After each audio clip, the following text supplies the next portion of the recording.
Hello everyone, this is Flatline and today I'm going to be doing a PvP video. I'm going to be covering up the standard PvP playstyle. So I'm just going to times it up a little bit in the beginning because I'm not really going to go really in depth about the beginning stage of PvP. I know some people are having a hard time to find that opening build that kind of brings them towards the mid game. And first off, I'll just pause right now. So the beginning stage of PvP can be very annoying and very frustrating on the ladder because I don't know about you, but every time I play on the ladder, for some reason it feels like my opponent always has the better build than me. In PvP, it's mostly about the tech. And anytime I go for Robo, they somehow go for Stargate. Anytime I go for Stargate, they end up going for Twilight. Anytime I go for Twilight, they end up going for Robo. And it's just the circle of life, or the circle of tech. And that's one of the reasons why I decide to 9-scout in PvP. You know what? I'm tired of this coin flipping thing. Let me make one side a heavy-sided coin by stealing one of their gas.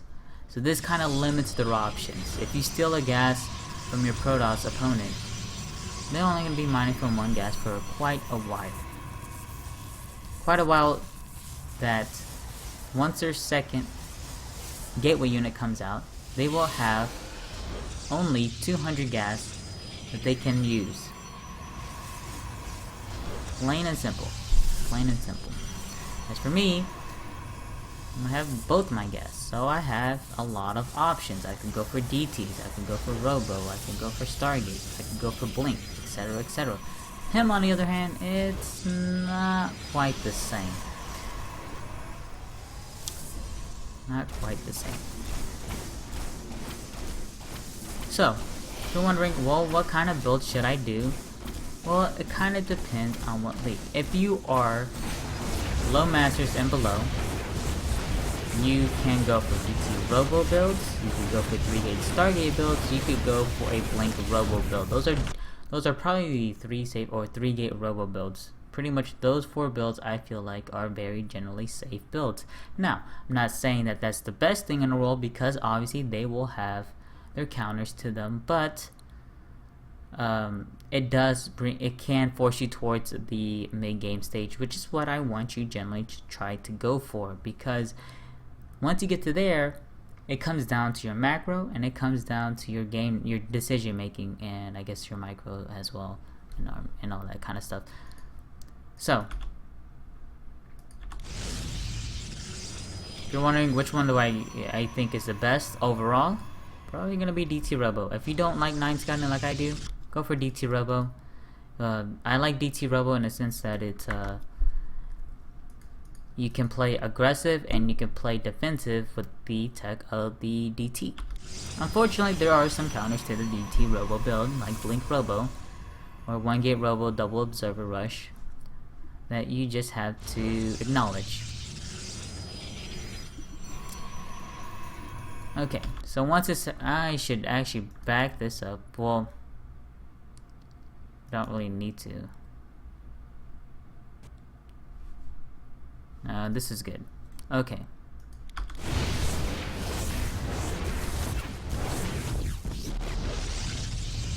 Well, this is generally when he gets his assembler. Now, my assembler died. The last thing I saw was very low chronos, a mothership core, Zealot, Cybercore researching Warpgate or something. It's researching something. Obviously, 99.9% of the time it's going to be Warpgate.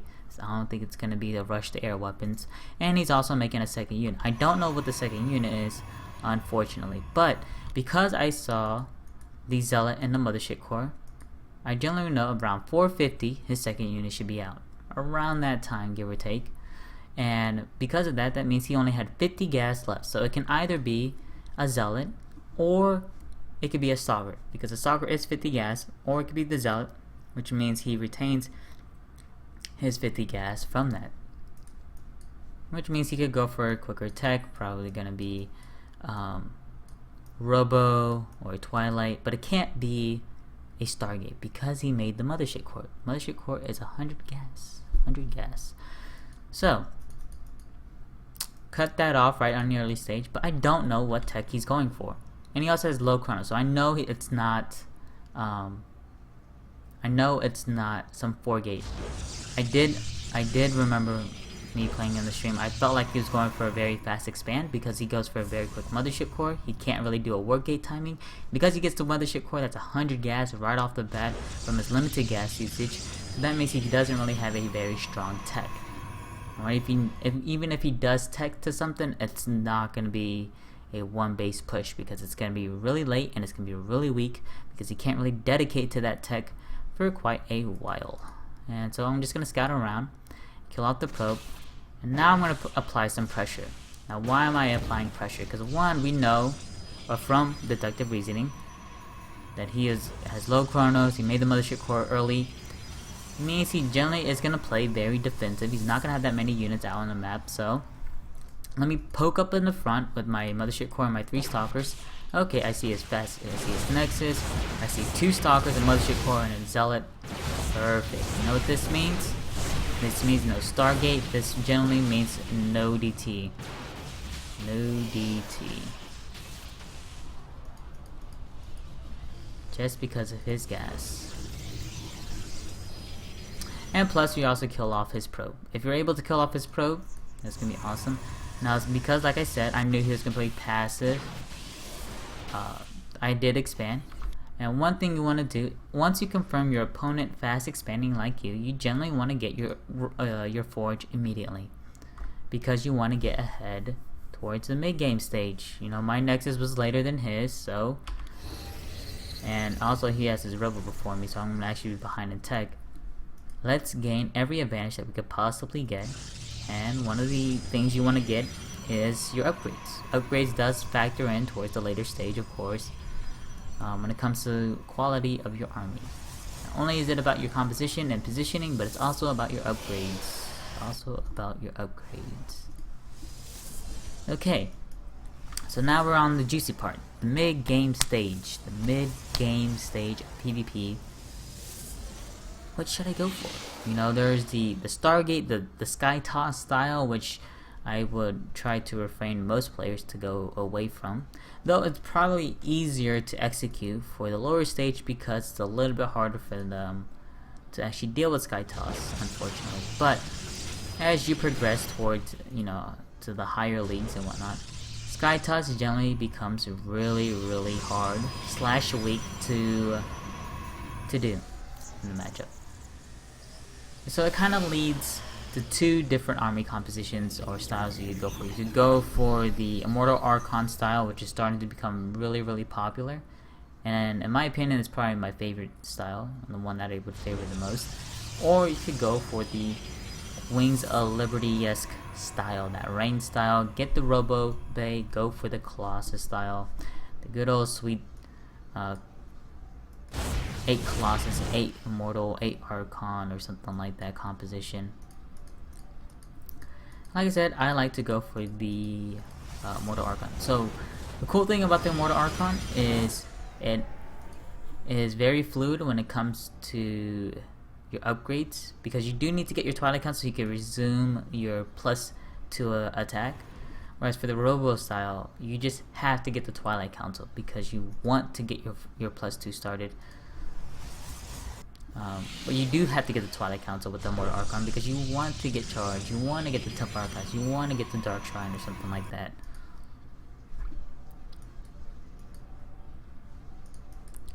So I spotted his Robotics Bay, and there are a couple of ways of punishing this. So if you go for the Immortal Archon, unfortunately I did expand a little bit quicker than scouting this, but if I did not expand and I scouted this, what you can do is these gateways would have been quicker, but you can go up to like 8 to 10 gateways and apply a lot of pressure. You're going to be ahead in the upgrades if you do this right, if you get your forge before them, and you're going to have a better army.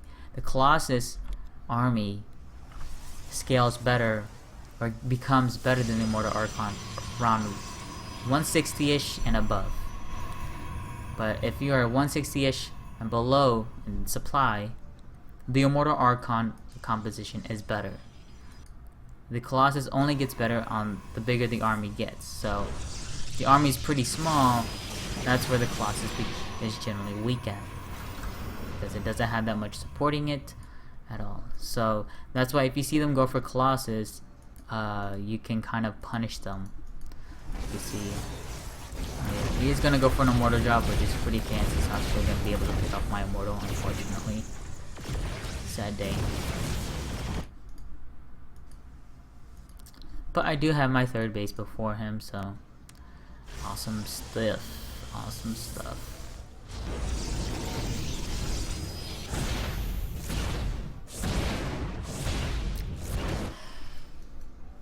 I'm trying to remember what else do I can. Okay, so let's say he does do this.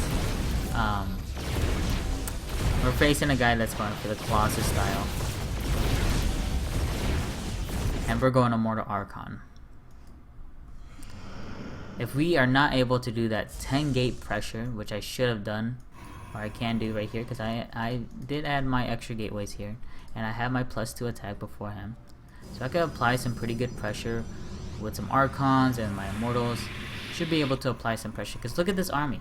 It's very small. This Colossus is very, I mean, these two Colossus really exposed, because he doesn't really have that much supporting it, but he will once the game progresses towards the later stage of this.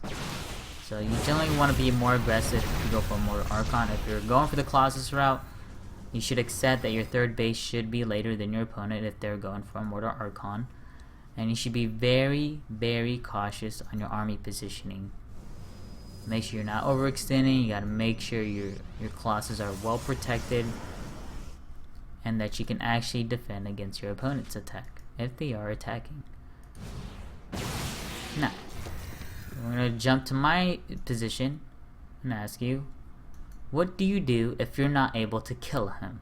Let's say you look at his army, you look at your army, and for some reason, or maybe you don't look at the army, but you just have this gut feeling where you're like, you know what? I'm not feeling it. I don't think I could kill him here. That's perfectly fine. What you want to do then is gain. You just have to add on something to your army. It can be, you go into Colossus and turn it into a Colossus versus Colossus, or you go for the Tempest route. I personally like to go for the Tempest route.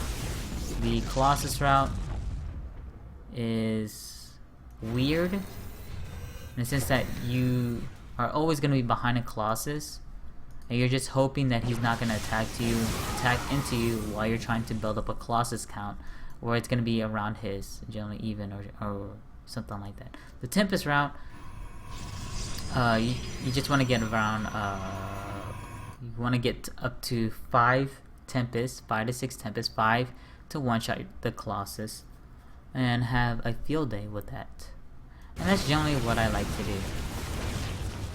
The Tempest is what should initiate any fights between your opponent and yours. You go for this. You want to make an Oracle possible. I believe I end up losing this one, but I will make an Oracle later on in the game. But you want to have an Oracle so you can cast Revelation, and with the Revelation you can use your Tempest to pick off these Colossus. And that's generally how you want to start up any kind of engagement. Use that to kind of to weaken up his army before your both armies engage one another. Yeah, I do that. So see him out on the map. Do I have enough Tempests? Not necessarily. Gonna go ahead and apply some pressure by taking out both bases or attacking both bases at once. This will either confirm for him to all in or retreat back. Now, because I saw him retreat back, I didn't retreat as well. If he actually went for an engagement, I would have backed up towards my main, because all I had to do is survive and kill his army. And so all I need to do is just build up a good Tempest count. That's all I need to do, while these zealots kill off whatever he has at his side of the map. Alright. Now, covered up the Tempest route if you're doing the Mortal Archon. If you do like I said, if you do a Mortal Archon into Colossus, make sure you get additional robos, probably go up to 3. You need to transition quickly and sharply into Colossus and try to gain an equal or more Colossus count. You kind of see why that's kind of sketchy because it feels weird if he goes for an attack before you have enough Colossus. Now if you are the Colossus player, and then perfect pause showing my horrible play losing this immortal.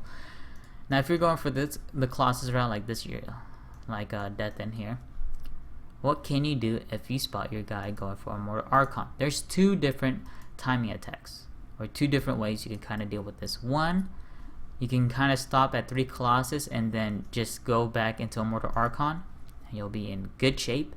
Or you can go, if you do go for the Colossus route and you want to make more than 3, you want to attack before he gets up a good Tempest count, which is what he tried to do, but you want to make sure you can secure your bases by having cannons at the bases then, or something like that.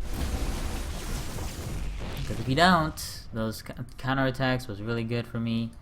And now, like I said, you want to instigate the attack with your Tempest. And the reason why you want to do that is because in PvP you generally will not have that much anti-air. Mostly it's going to be archons with like 3 or 4 stalkers like this player. So you should be able to poke and annoy the crap out of your opponent.